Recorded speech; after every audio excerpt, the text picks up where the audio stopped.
All right, Coast to Coast Rugby is back. Week 2 of the Rugby Championship. The rematches to preview and look ahead to, but we've got to go through round 1 first. Ella, I'm sorry. How has it been? I was saying to you earlier, my darling sister kindly gifted me one of the 2024 All Blacks jerseys as a bit of an early birthday present. I was so stoked to wear it. I can never wear it again. That is going straight to the bottom of my drawer, never to be seen again. Absolutely cursed. But you know what? A golden night for New Zealand at the Olympics to just take the edge off a little bit. So we'll take it. How has the Northern Hemisphere kind of been looking at what's been happening down in these Southern Hemisphere depths? Well, I mean, I got up at 5:30 to watch the first game. After sort of half an hour, I was like, why did I do this? Could easily have pretended I watched this one. And then by the time New Zealand Argentina came around, I was so tired. I was like, I don't even know if I'm going to watch this game. And then I was just glued to it because it was so good right from the start, right to the finish. Amazing advert for the tournament, even though they don't want to do any of that themselves. We can get onto your battle with them later on. But yeah, like not much hype in the build-up, but I think now that New Zealand had lost the game, I think more people are paying attention. 100%. That's interesting that you say it was such a great advertisement for the game from start to finish, that matchup, because we didn't get any scrums for 60 minutes. Yeah, so if you wanted to know what a scrum was, you wouldn't know from that game. Oh my God. I saw all the South African fans enjoying some New Zealand pundits complaining about the lack of scrums. I have to say, I think they earned that one.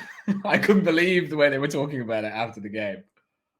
It was wild. I just remember sitting there and I thought I had missed something. I'd been watching the game. I was like, did I go off to get a snack and miss a scrum? I was like, have we not had a scrum? And then when Ethan de Groot and Tyrell Lomax got subbed off without even packing down in one, and I think there was a clip afterwards the All Blacks account shared of Ethan de Groot, genuinely pissed off. Scrum. So here's it must be some kind of record, surely. I tried Googling. I tried looking, and I could see there were games where it got to 52 minutes. So I think unofficially, without fact checking very hard, that is the longest ever been without a scrum. If you know the actual statistic, let us know. But it was pretty wild to watch.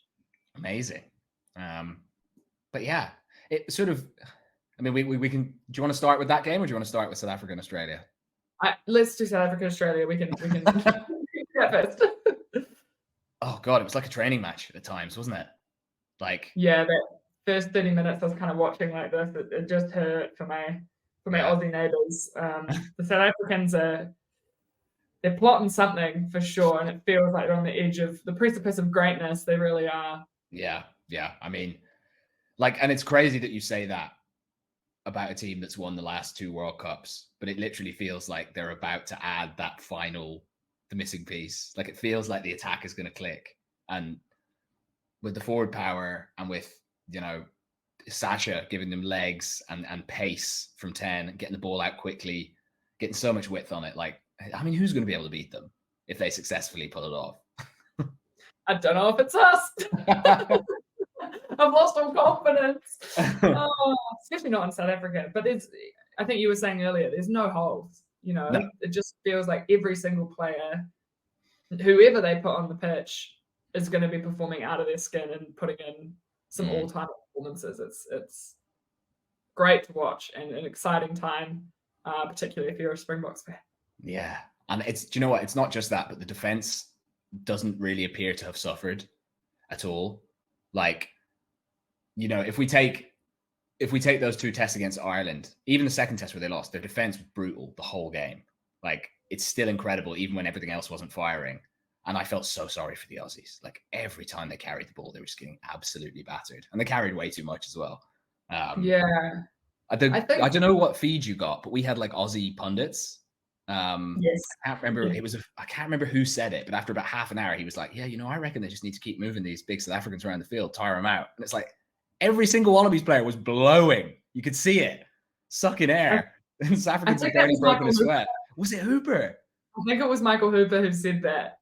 Look, listen, whatever you have to tell yourself to get through the game. But it just looked crazy. They looked so comfortable at that point. Well, when we talked, I think at the start or after the Ireland test or the first Ireland test even, actually maybe it was after Wales, and we were saying the concern that we maybe had about South Africa with this type of game plan is that they're not known for being a team who love to play 80 minutes and bring fatigue in the game, right? They're usually a team who like to do what they can to get around that, and that's fine. I have no problem with it. So we thought, well, how will they change their strength and conditioning to cope with this game plan? And we thought maybe that was going to be a long-term teething issue. It's literally not. They look fit as ever. So I don't know who the strength and conditioning coach is. They've obviously been really putting them through their paces. I don't know how many Broncos they're doing, but yeah, they've not skipped a beat. You're so right. Yeah. I mean, I wonder what it'll look like against a team that pushes them harder. If you are looking for potential holes, I suppose you could say, like, it's not like the Aussies gave them much trouble, right? So they were in control sort of start to finish, but it still looks ominous. Yeah, I wouldn't want to play them. I'm glad that Ireland got it out of the way right at the start of their seasons. They weren't in full flight. You just get to watch all the rest of us slowly march towards the big dark green cloud that is coming to kind of suffocate us all. Yeah. And so what do you reckon of all the changes for the rematch? I think it's doesn't, I mean, there's been a bit of talk in the media and stirring up, right, about, oh, is it disrespectful to Aussie? Yeah. Sakai Loto came out and said, oh no, we don't think it's disrespectful. There's still 14 World Cup winners in this team, you know, and there's people who are so eager to probably get into that starting lineup. So I imagine that they are going to be giving it everything. Yeah. And you know, like, I know what did they score? 5 tries in the first game, and that's not the worst hammering you could give someone, but that could very easily have been 8 or 9, very, very easily, if they hadn't just but for a few drop balls. And did you see the one where Villy Leroux had like a 3-on-1 and didn't pass the ball? Yeah. Of all the people you would expect, I know he fumbled the ball a little bit, but of all people, you would expect him to get himself out of that one. Oh, yeah, that was kind of like where you're like, oh, okay, we're kind of clicking back into gears. So yeah. We see Mapimpi come back to match up against his old foe, also returning Mr. Corampetti. That's going to be spicy for sure. Those two always at it, eh? Definitely. And speaking of spicy and always at it, Nick White back in for the Aussies. What is the Rugby Championship without Nick White?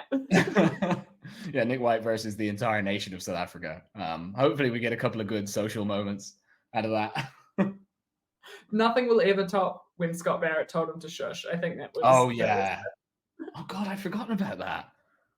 He's had his moments with many nations. That was iconic, though. That really was an iconic moment. So good. And a couple of... oh, sorry, you go. Oh, sorry. What about, like, if imagine you're a Wallabies fan, like, how do you have hope for the second game after that first performance? I think you don't. And you just say, I'm going to watch it and I'm going to enjoy watching the Springboks do what the Springboks do. Yeah. And you just think about where they're going to be hopefully in a year's time. Yeah. We're playing the long game. I think you're 100% right there. Yeah, it's just impossible to imagine them really getting a huge amount of foothold in the game. I mean, hopefully they offer a little bit more. Like, hopefully they aren't muscled the same way. Angus Bell's back. That's a piece of good news. Yeah, he's had real trouble. I think the issue for him is a toe. That is like a recurring injury. Yeah, a recurring injury. Wow. There's been discussions around whether he needs to chop that toe off.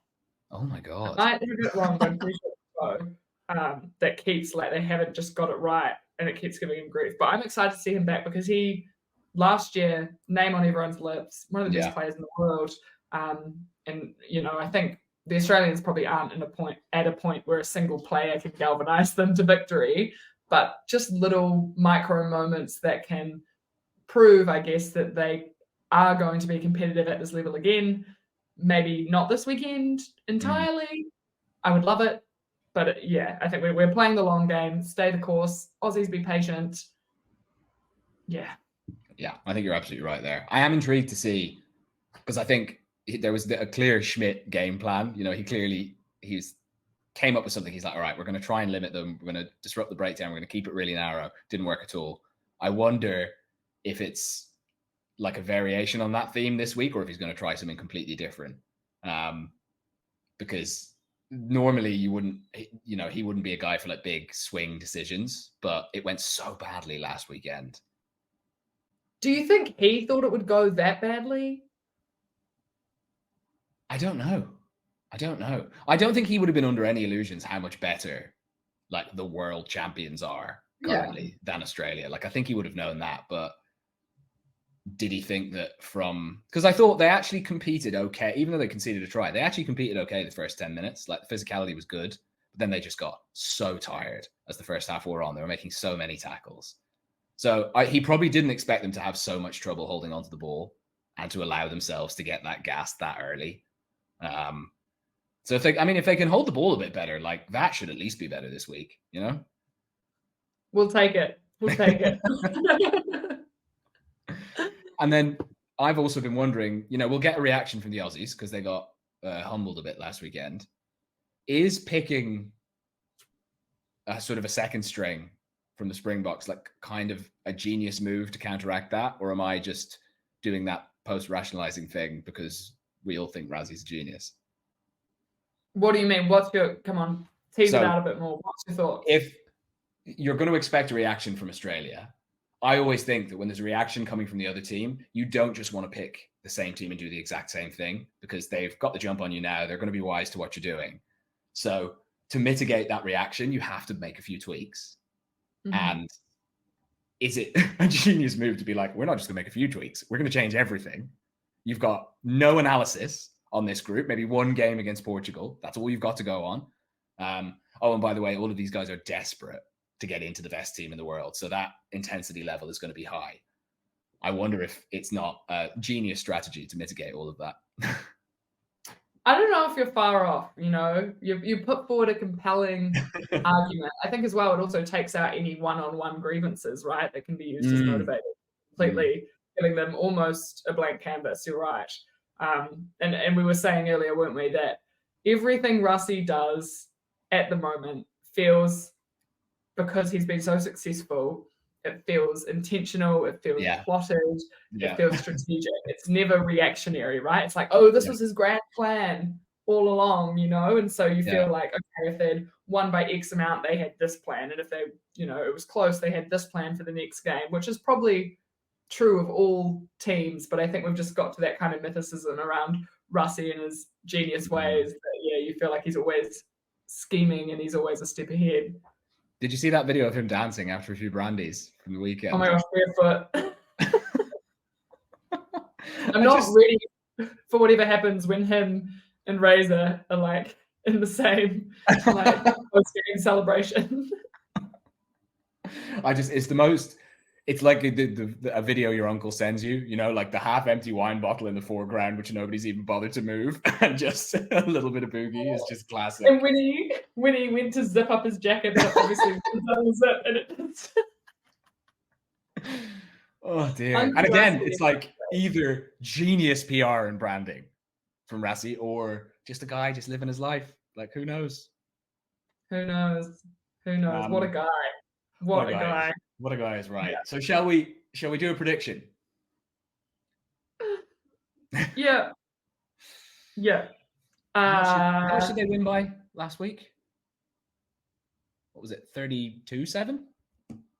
I've got 33-7 in my head. 33-7. There we go. Yeah.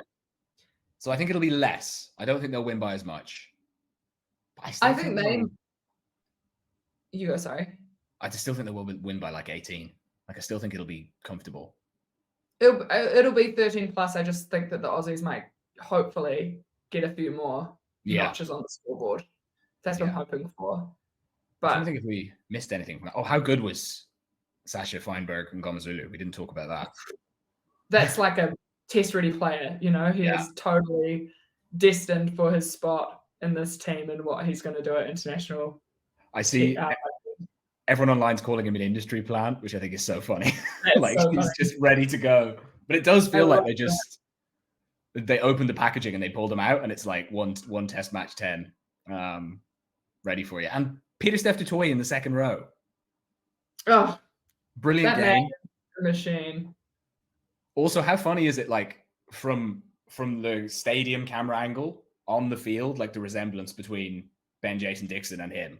Like I was getting mixed up between them the whole game. But even sometimes when I see like a press shot or whatever of Ben Jason Dixon, I think I'm looking at like Evan Etzebeth for like a hot second. Like just for a scan, like, oh, whoa. So just where are they raising them all? What's giant men everywhere? Yeah. Yeah, no, it's very impressive. Something we did want to talk about, because we can't talk about the Springboks with a New Zealander in the room and not talk about Tony Brown. You had some things to say about Mr. Tony Brown. Well, first of all, just echoing what everybody's saying, how good does their attack look? And like, I always think, like the real geniuses, like real visionaries, the things they do are simple. Like it's subtleties, you know, it's nuances, and he's clearly brought a lot of those to that Springbok attack. They get the ball wide so much more quickly than they have before. And having the big men in the wide channels is amazing. But the greatest thing he's done is build a bridge between South Africa and New Zealand, because now your pundits have a way that they can feel comfortable while praising the Springboks. Just talk about Tony Brown. He's like the cushion. Yeah. It's like it could be the thing that finally brings your two great nations together. Who knows?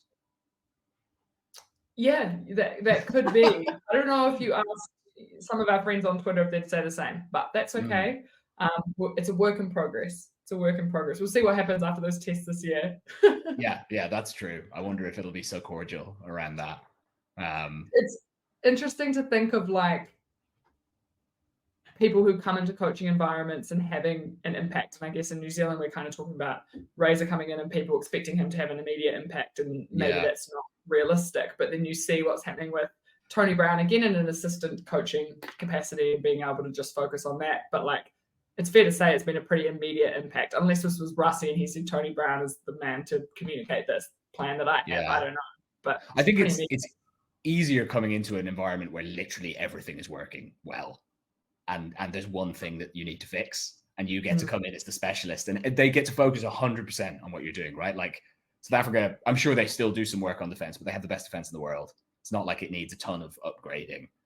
And Jerry Flannery, who came in, he's a great defense coach as well, so they're not lacking there. But you know, for Razor and his coaches, it's like you're trying to pick up the pieces after. It seems crazy to pick up the pieces after losing the World Cup final, but pick up the pieces after the Foster era. You know, people weren't happy with that.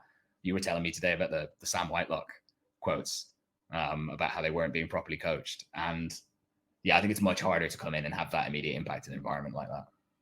Yeah, and it does raise another interesting point, I guess, with the Razor conversation around in New Zealand, when you apply to be the head coach of the All Blacks, you have to put your group together, and that's like, you're like a package deal. So you apply and you're like, this is me, I'm the head coach, these are my assistant coaches, these are the roles they will play.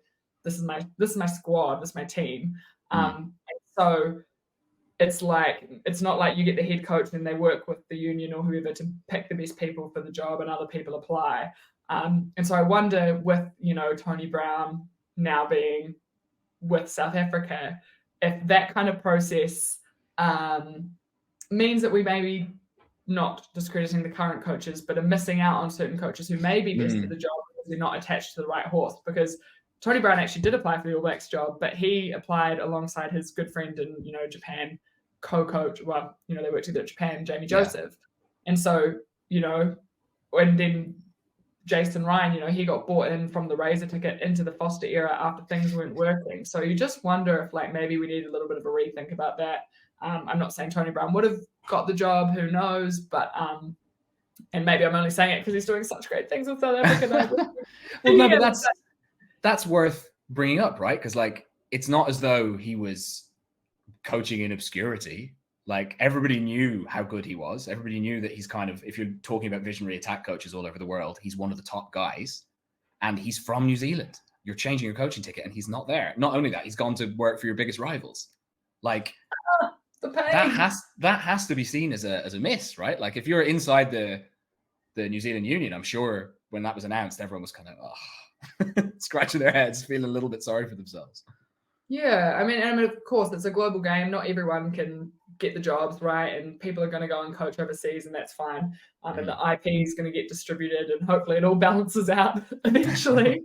But yeah, I just it is an interesting discussion around, is that the best process to ensure that we have the best people in the job, and particularly in light of, I guess, that Sam Whitelock excerpt from his book where he talks about, certain people in the coaching environment weren't at the level that they needed to be, but they were part of the ticket and they were attached to the horse. And so, yeah, very interesting times. But yeah, Tony Brown working wonders. He was quite explicit about it too, wasn't he, Whitelock? Like openly just saying like these people weren't up to it. I was surprised to see that. I'm fair play to him. Like I love it when we see honesty. It's a bit easier after you've retired, I suppose, but still, you're sticking your neck out because he knows all those people, you know? Yeah. But one of the people who was in that moment, let go because they weren't up to standard was Brad Moore, who's now with Argentina and coached them to a victory against us. So you know what? Who knows? This world, it's a wacky wee world we're in, isn't it? It is. That was a brilliant segue, by the way. So let's get on to the sadness for you. So first loss of the Razor era. Brilliant game for the neutral. I have to say, like, I got up at 5:30. My poor missus, I watched the first game in bed. She had to like toss and turn through the first game.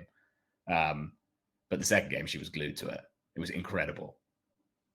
It was. And the Argentinians were great. We cannot take away from the effort that they put in, and how much of that was down to them and the pressure they put on and the way they capitalized on those moments. And I guess that's where it kind of, unfortunately for us, I think it came down to a few moments that we were just uncharacteristically a little bit sloppy. But you know what? It sets things up in a really exciting way, in a really nerve-wracking way for this weekend as the All Blacks head back to Eden Park, this time to defend the record for the 50th time. So quite a lot at stake again. But the Argentinians, I think it was Creevy in that post-game interview, he very quickly on screen switched his focus to that second game. So they're not naive to what has happened in the past, and they clearly think that they have the ability to back this one up and do things differently and make another piece of history. So it's hugely exciting, but yeah, disappointing. But reality, right, of how competitive international rugby is at the moment. Yeah, definitely. Like you say, those errors, the two passes where it ended up with Rico getting tackled behind the try line, so unlike New Zealand, like basic skills falling apart in the last 10 minutes or 15 minutes. That's not them. That won't happen again. But still a brilliant effort from Argentina. It's not to take anything away from Argentina, but in the review after that game, New Zealand will feel like they lost it. Like the discussion will have been about moments that if they'd executed slightly better, they wouldn't have lost that game. Yeah, and much has been made about, I think, the All Blacks not having enough kind of punch in the carry, particularly in the game, and not being able to get enough, I guess, front football to even unleash any of our backs, really. Yeah, but you were still leading for most of it. Like, I love the way you said that. It was like, but you were still leading. No, I mean, I don't mean it that way. I mean it in the sense like you were leading for most of the game. The Carreras try was a brilliant bit of skill from him to sidestep Mackenzie, but like it came from a contestable kick, came from nothing really. Like Argentina rode their luck and hung in there. What I mean to say is that if I was a New Zealand fan, I wouldn't be calling for like wholesale changes. No. Like I think it was just a few things that were off.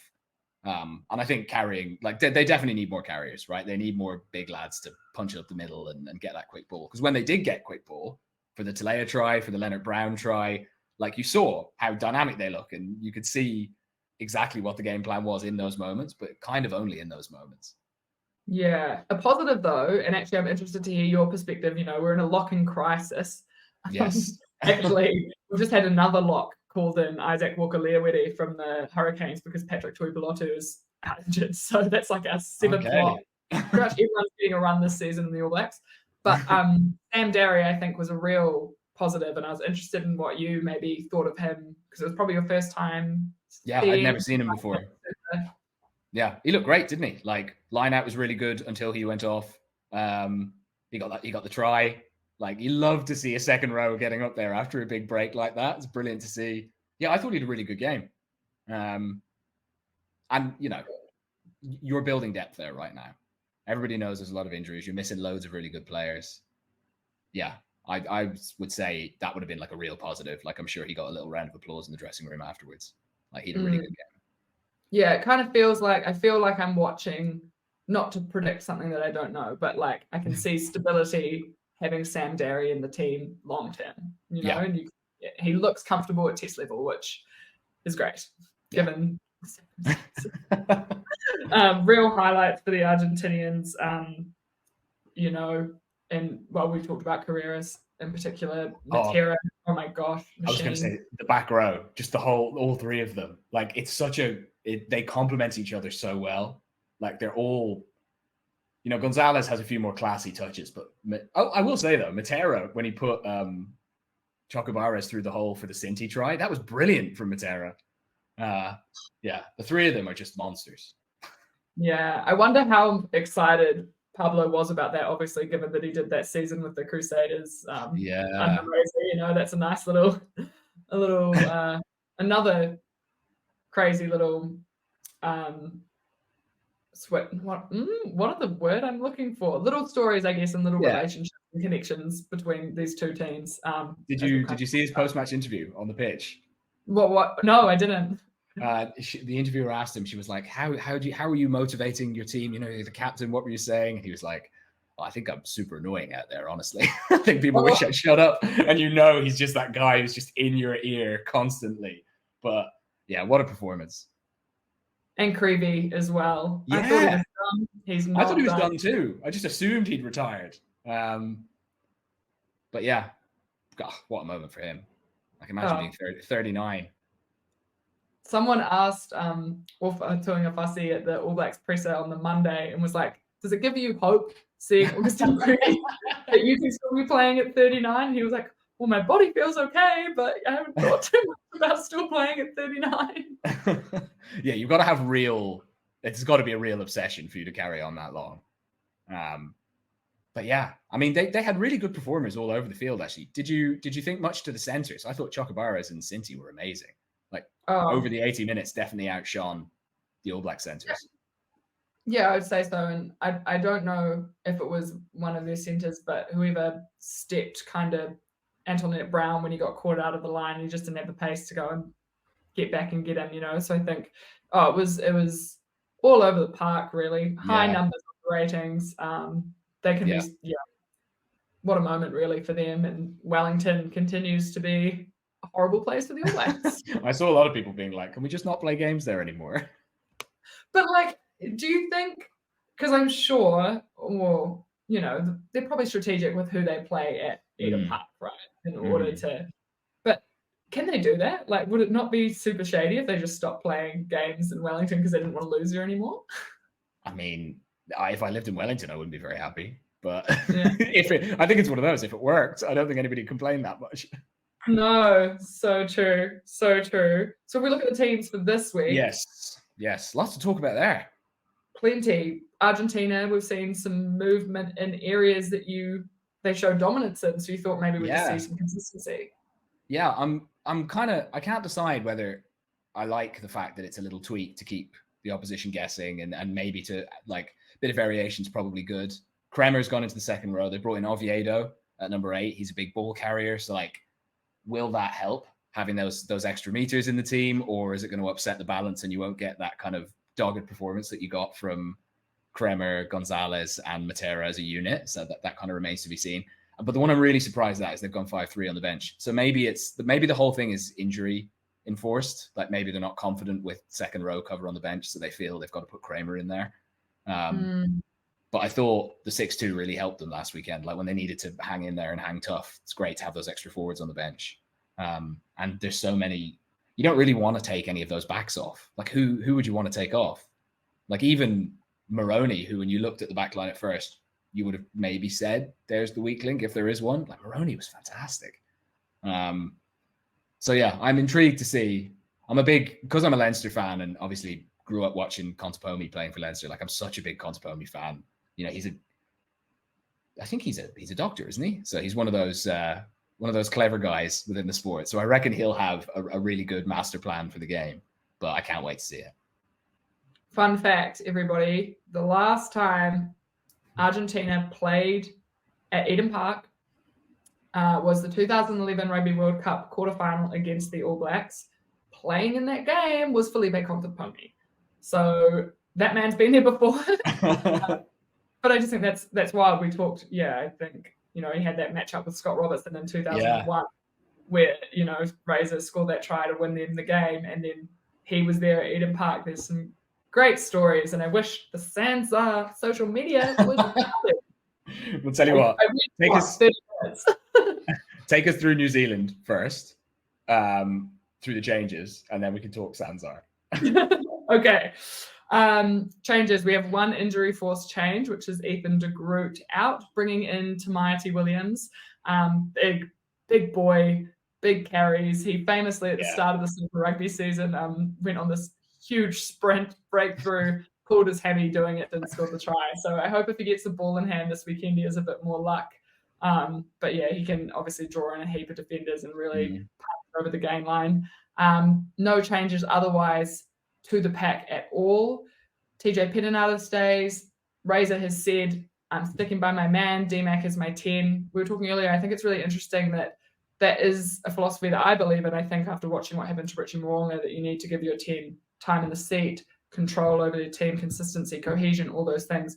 But that's a philosophy that only really applies to number 10. There's not really any other positions that gets that kind of treatment, which is just interesting.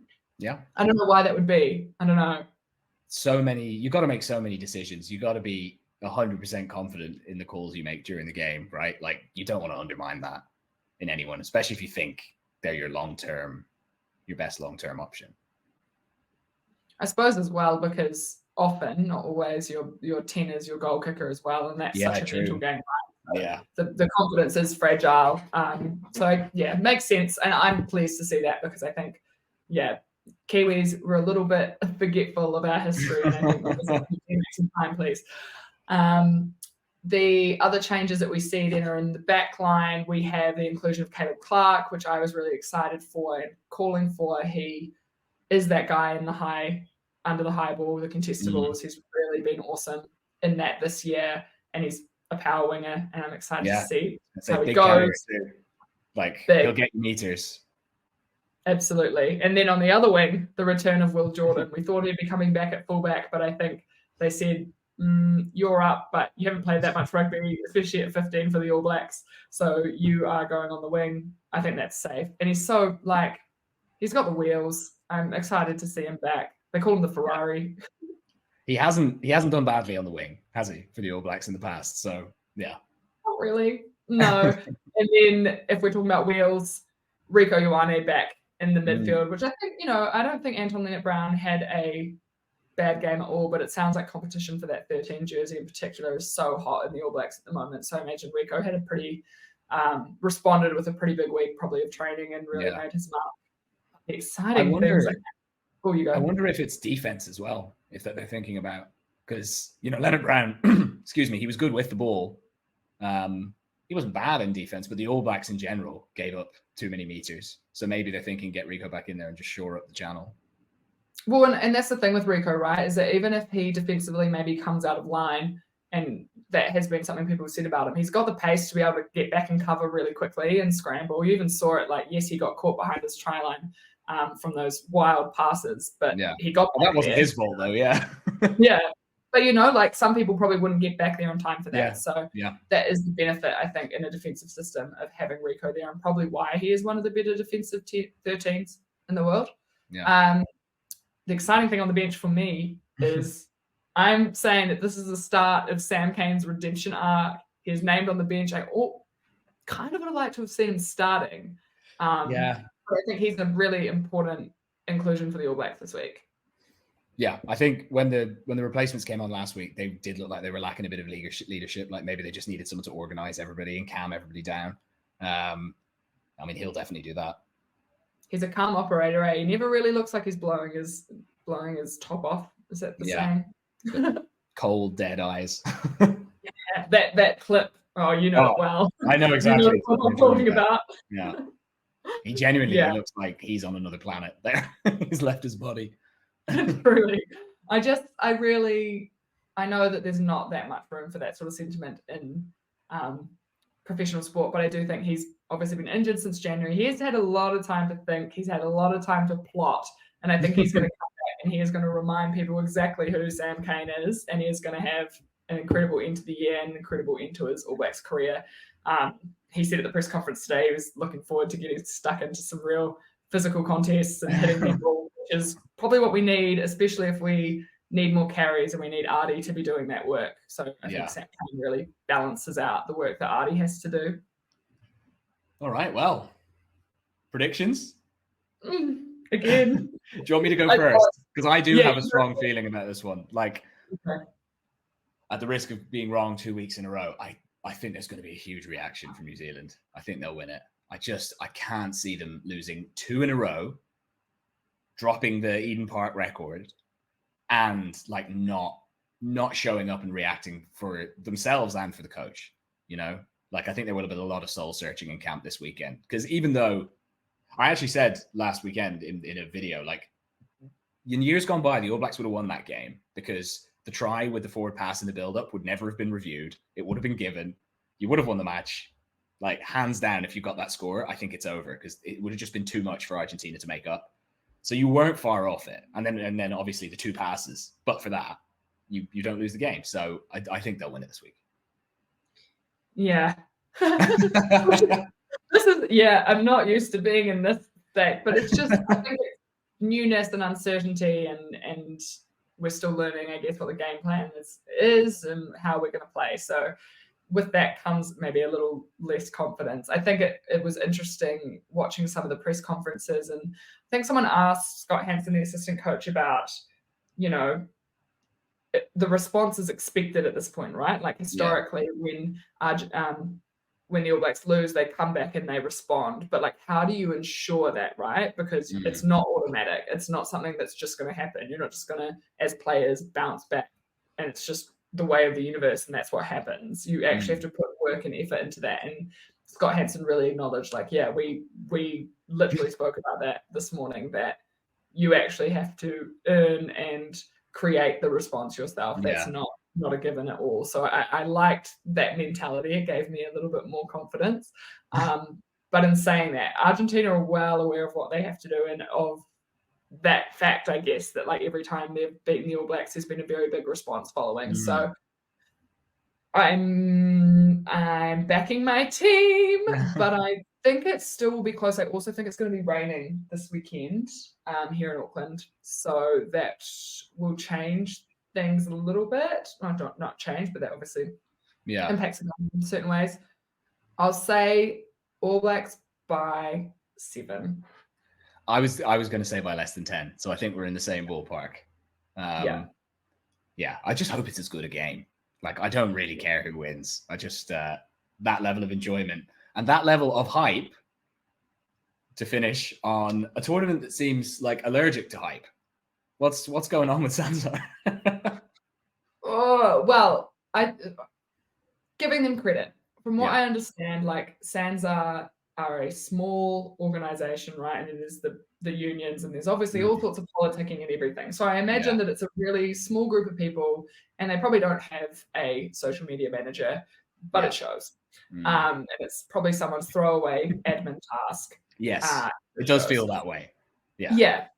And probably not someone who actually knows how to use social media appropriately, because they are using round #1. And I'm like, that's not how hashtags work or numbers work. I didn't see that. Yeah. So I think my point in going after them, if you've seen it, is that we should be putting effort into it. And there clearly is no budget. There clearly isn't staff to do this. Yeah. But it should be a priority to find some budget to do that. And I imagine, it seems like there are constraints because of broadcasting. So like, we're not getting any reels that are shareable, videos, highlights, etc.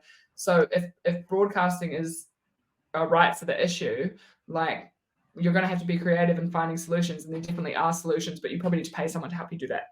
Yeah. So I just think we need more effort and care and attention, because for the Rugby Championship, a competition that contains the 2 most successful rugby teams of the time, 70% of the World Cup winners, and the biggest brands in world rugby, to have 20,000 followers, and for the Six Nations to have 1 million, that's like a really stark difference. And obviously, Instagram isn't everything, right? Like it's about more than that. Selling tickets is really important, but there is increasingly a correlation between all of those things, and you can't be complacent about audiences.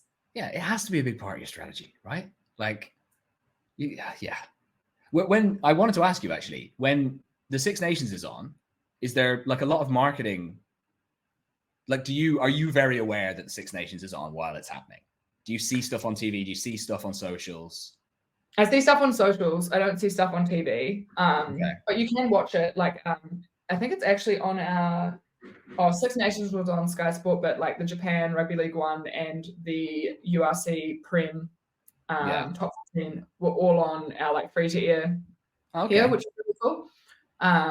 But yeah, not in traditional media, but definitely on social. And you see it now, right? Like the Six Nations is still posting. They were posting Antoine Dupont at the Olympics. They were capitalizing moments that included their players, whereas the Rugby Championship wasn't even really posting a week before the kickoff of their competition, let alone like in the off season.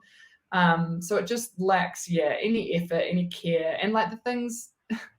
Some of the things are basics that you actually don't need a budget for, or actually someone with a brain or someone with the energy and time to, for example, if you're posting a full-time score, maybe post it at or just after full-time. 3 hours is probably, there's no point doing it. Yeah. Because all the content creators have already done it. You've got all the stats. Let's put out some graphics that have, highest tackle count, most dominant tackles, line breaks, tries, top point scorers.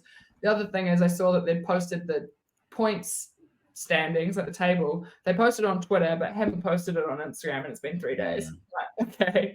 So just that sort of stuff. And then my favorite as of late has been I think they might have heard some of the messaging and some of the criticism. So the response has been they've added rugby ball emojis to the graphics. It's just a joy. Really great. We did it, Joe. We did it. Maybe we should start a coast-to-coast media agency. Just shop ourselves around to rugby competitions. But it does seem like it does seem crazy that they're not doing more. Like one thing I feel like when as a content creator, one thing you notice is when the official channels aren't doing enough content, your views just balloon because people want to go and find this stuff and they can't find it anywhere else. So they're like, well, I guess I'm going to the amateurs, right? But the first port of call for most people is to go to the place themselves, and it's just easy publicity for them. It's the easiest marketing you could ever do. And I think especially, we have so many amazing, like, I don't know how to use Photoshop, etc., but I'm sure like I could do better than what is happening there. But there are so many amazing social media managers who do all the super teams, all the NPC teams here. They're in off season, they're not doing anything. Like give them a part-time contract, or just even get them to do a small package at the start of templates, pay them for those, and then you can use them to update throughout the season. I don't know. I'm giving them all this for free. I mean, geez, get an intern. Your average 16, 17-year-old is going to know so much more about using those channels than anyone, it seems, that they've got on there at the moment. But we will keep flying the flag. We'll keep we'll keep talking about it. It is actually a really great competition, and I think I think each respective market and each respective union in the Rugby Championship actually does a really good job, right? Like Argentina, South Africa, but of promoting it to their own fans, right? Yes. But then we should be explaining, say, to Argentina, to maybe, say the New Zealand and South Africa are playing, we should be explaining to Argentinian fans why this matchup is so good, or explaining the Bledisloe Cup to South African fans, to make sure that everyone across the whole competition cares, but also so people who aren't involved in the competition care. Because those are eyeballs too, and eyeballs equals money, which equals sustainability of our sport that we love and care for so much. Anyway, I felt bad about it. They're missing traditional fans too. I spoke to my dad. My dad, who's rugby mad, like, we go to all the Ireland games. He has done for years. But he didn't even know it was on. No, some people didn't know it was on. I had that all through my comments. Wild. so sad. It comes from a place of wanting better. And at first, I think I put out quite a mild version, but now I'm like, oh, this is actually kind of not even all the disclaimers around broadcasting, the issues with the makeup of the actual organization, all of that. It actually just like isn't really an excuse that flies in 2024. It should be a priority. And yeah, I felt bad. I was like, oh, what if it's someone's job? And I'm like ripping out like their hard work. It's not someone's hard work. You can tell. So, yeah, I just want so much better. It makes me sad. It makes me sad because the Six Nations stuff is so good and I love consuming that. Imagine if we had equivalent Rugby Championship content. Yeah. Well, you have to settle for this podcast instead. Yeah, exactly. So if you did manage to enjoy it, please give us a like and a subscribe. You can find me and Ella on TikTok. And yeah, hope you enjoy the game. What are your viewing plans for the games? Okay, everybody, consider this my out of office. I am going to Fiji tomorrow, and I will watch the game like a regular person, but you will not hear anything from me unless you won't hear anything from me. Don't do it. Don't do it. I'm really disappointed though because the Pacific Nations Cup kicks off in Fiji with Fiji playing Samoa the day after I leave. So that was poorly planned. That would have been so good. But yeah, so no, you won't hear from me. I'm thrilled to hear that you're actually going to enjoy the game like a fan. I'll be sitting at home making notes during the match like a nose, but that's what we have to do. I'll be thinking of you with my margarita in hand. I'll be thinking of you. Well, yeah, have another one for me. But I hope you enjoy your holiday. And for everybody else, we will see you guys next week. See you later.